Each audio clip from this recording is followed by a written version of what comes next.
Hello. 1 week to go before the exam now, and that's. I feel we should be doing one of those sort of once more onto the breach, dear friends. Doesn't make any difference, not really. This exam's all about the preparation. You've already done that bit, so just keep on an even keel. If you're going down with bugs, really look after yourself. None of this, oh, I'm all right, or take responsibility. If you're ill, stay off school. Simple as that. That there are times when you have to look after yourself and only yourself, and this is one of them. So look after yourself. Early bedtimes or normal bedtimes, normal school bedtimes. Eat normal, sensible food. If the salad's looking a bit off, don't risk it. You know, all the sensible things. Keep yourself on good form. And heads down, really. It's just keep everything on an even keel. I had rather a touching moment in the week. A little girl who's absolutely glorious. I adore her. Adore all of them.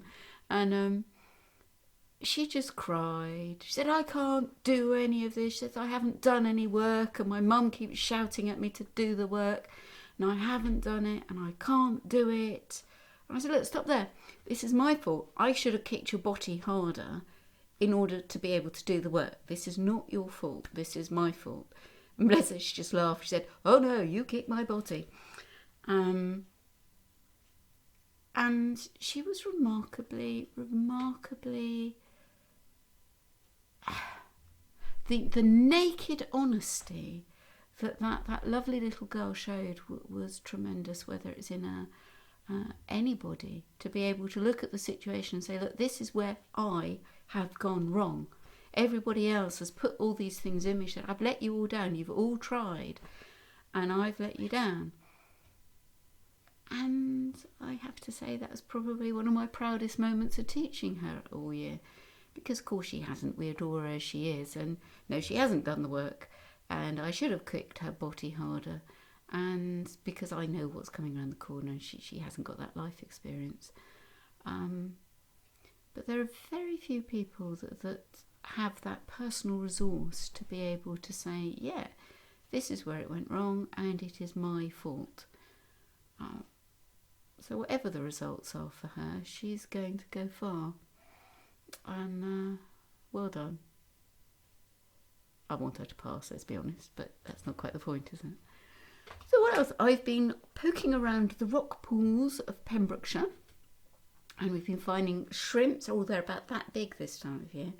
And there was easily sort of 12 to 20 in just the one rock pool, and there were a couple of little hermit crabs. They'd taken up shells that were about that big, and they were trundling around. And there was an anemone. Honestly, it was about that big. I've never seen them that big before. They've always scared me, because when they're out of the water, they sort of like look like these blobs of sort of like blood, and you imagine going. But when they're all beautiful.